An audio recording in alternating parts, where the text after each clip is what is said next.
91 years old. No pills for my heart. No cane by my bed. No doctor shaking his head at my charts, wondering how an old woman like me is still walking 2 miles before breakfast. Here's the thing.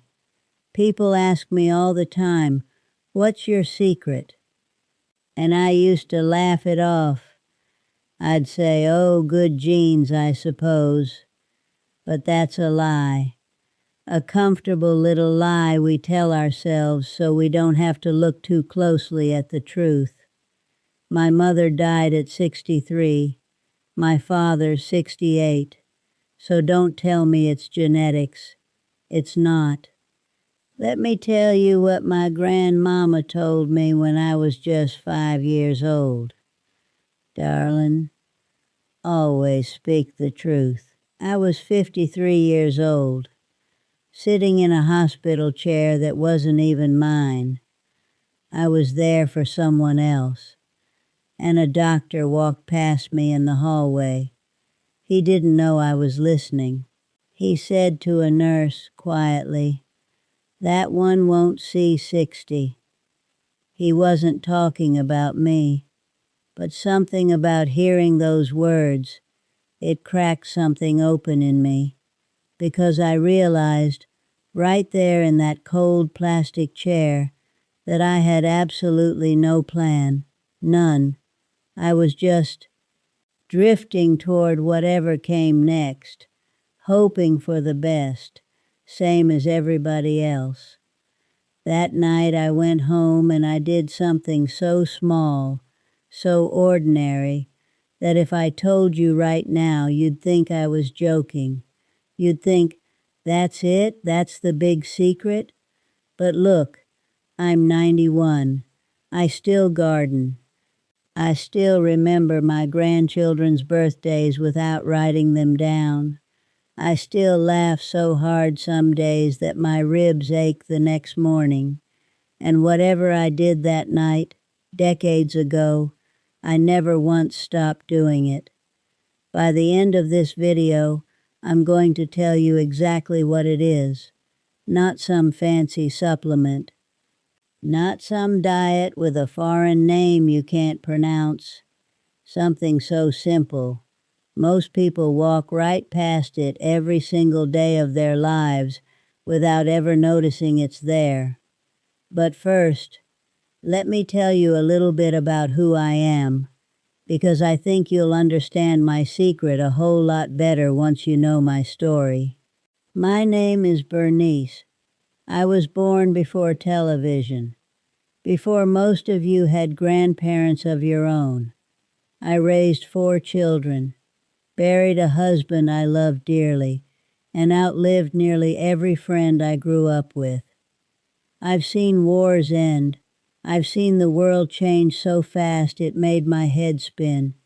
And through all of it, I kept one small, quiet promise to myself, the one I made in that hospital hallway. I'm not a doctor. I'm not selling you anything.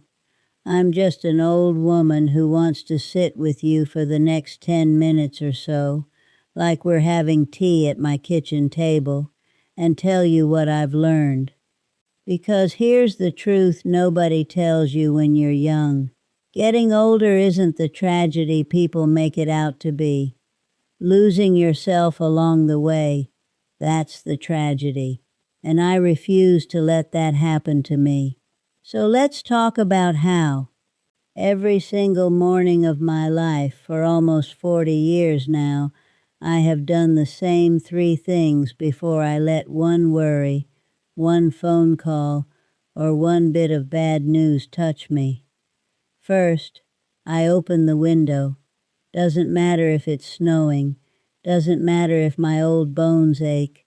I open it wide enough to feel the air on my face for 60 seconds. Just 60 seconds. Now, you might think that sounds silly, but here's a fact that might shock you. Researchers have found that people who get natural light within the first hour of waking tend to sleep better, feel less anxious, and even recover from illness faster than those who don't. 60 seconds of morning air did more for me over the decades than half the medicine cabinets I've seen other people fill up. Second, I move. Not exercise, mind you. I never once ran on a treadmill in my life. I mean, I move. I stretch my arms like I'm reaching for something on a high shelf. I walk to the mailbox and back, slow as molasses some mornings, fast as I can manage on others. The body, you see, is like an old garden gate. Leave it shut too long, and the hinges rust solid. Open it a little every single day, and it swings just fine for years. Third, and this is the one people skip right past, I say one thing out loud that I'm grateful for. Just one. Some mornings it's something big, like my grandson calling. Some mornings it's something so small it would embarrass me to admit it, like the fact that my coffee was hot enough. Here's the thing about gratitude that they don't teach you in school. It's not about being happy all the time. Lord knows I've had plenty of mornings where happiness felt 100 miles away.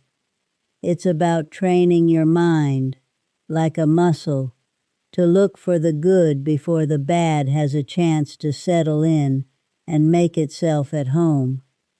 Now let me tell you something that shocked even me when I first learned it, years after I'd already started living this way. Loneliness, they say, can be as harmful to your body as smoking a pack of cigarettes a day. Think about that for a moment. Not lack of exercise, not eating too much sugar. Loneliness, an empty chair at the table, a phone that doesn't ring. I watched it happen to my own sister-in-law. Sharp as a tack her whole life, healthy as a horse, and when her husband passed, she just withdrew, stopped calling people, stopped answering the door for the neighbor boy who used to mow her lawn. Within 3 years, she was gone too. The doctors called it heart failure. I call it a broken heart that nobody helped mend.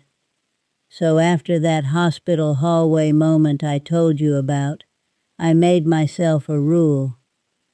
Every single day I speak to another human being. Really speak, not just a hello in passing.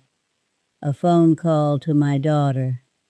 A conversation with the woman at the market. A letter, back when we still wrote letters, to an old friend across the country. Here's a little metaphor for you, if you'll let an old woman ramble a bit.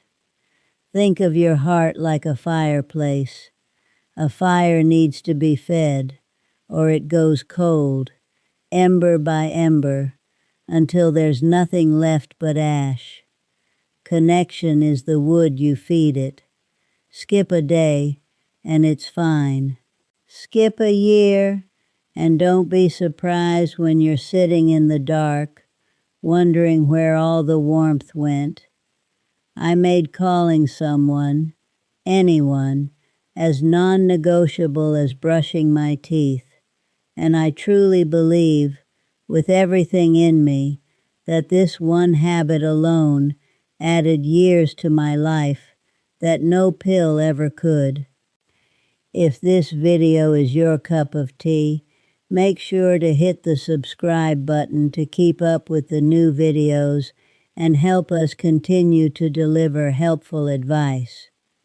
Now, people always want to jump straight to this part. Just tell me what to eat and skip the rest. But I'll tell you, food is only a piece of the puzzle, not the whole picture. Here's what I know, plain and simple. After 91 years of trial and error, I eat like my grandmother did. God rest her soul. Real food. vegetables that still have dirt on them when I buy them, bread that goes stale in 3 days because it doesn't have a chemistry set's worth of preservatives in it. I don't diet. I never have. Diets, in my experience, are like borrowing money from tomorrow to pay for today. Eventually, the bill comes due, and it comes due hard. Instead, I follow one old rule my mother taught me. Eat until you're satisfied, not until you're stuffed. Leave a little room, she used to say, for your stomach to breathe. And here's something that might surprise you. I still eat butter, real butter. I still have a small glass of red wine most evenings with my dinner. The world is so quick these days to tell you that everything will kill you. But I've found that a little bit of what you love, enjoyed slowly and with people you care about, does far less damage than a lifetime of joyless restriction. Balance, not punishment. That's been my quiet rule at the table for 70 years. Now here comes the part I think matters more than any of it, more than the food, more than the walking, maybe even more than the people. Your mind, you see, is like a garden too, and whatever seeds you plant in it, worry, bitterness, fear, those are exactly what will grow, tall and thorny, choking out everything good you tried to plant alongside them. I lost my husband 41 years ago. I could have let that bitterness take root and grow into something that swallowed the rest of my life. Believe me, some days it tried, but I made a decision, one I had to make again and again, some days 100 times over, that I would not let one loss define the rest of my story. I keep my mind busy, not idle. I read every single day, not to escape my life, but to keep my thinking sharp, like keeping a knife from going dull in a drawer. I do puzzles. I learned to use a computer at 82 years old, if you can believe that, just so I could see photographs of my great-grandchildren. Here's a shocking little truth for you. People who keep learning new things, even small things, well into old age, show far less mental decline than those who stop challenging themselves. The brain, it turns out, doesn't retire just because you do. It only rusts if you let it sit still. Now, I promised you at the beginning I'd tell you what I did that night, all those decades ago, after hearing that doctor in the hallway. Here it is. No trick, no twist. I sat down with a pen and paper, and I wrote myself a single sentence, just one. And I read that sentence out loud every single morning for the rest of my life. It said, "Today I will take care of the only body and mind I will ever be given." That's it. That's the whole secret. Not a diet, not a pill, a promise, renewed daily, small enough to keep, but strong enough to build an entire life around. Every single thing I've told you today, the window, the walking, the phone calls, the gratitude, the food, the reading, all of it grew out of that one sentence. Because here's what I've learned in 91 years on this earth. Big change doesn't come from one grand decision made once. It comes from one small decision made again and again for so many days in a row that it simply becomes who you are. If you find this video useful, make sure to subscribe to the channel to help us deliver more interesting videos. So if you take one thing from this old woman today, let it be this. You don't need to change your whole life tomorrow morning. You just need one small promise, one sentence, one window opened for 60 seconds. Write it down, say it out loud, and then do it again tomorrow.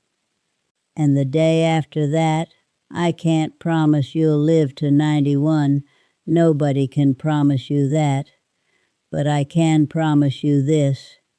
You'll live whatever days you have left, a little more awake, a little more grateful, and a little more you.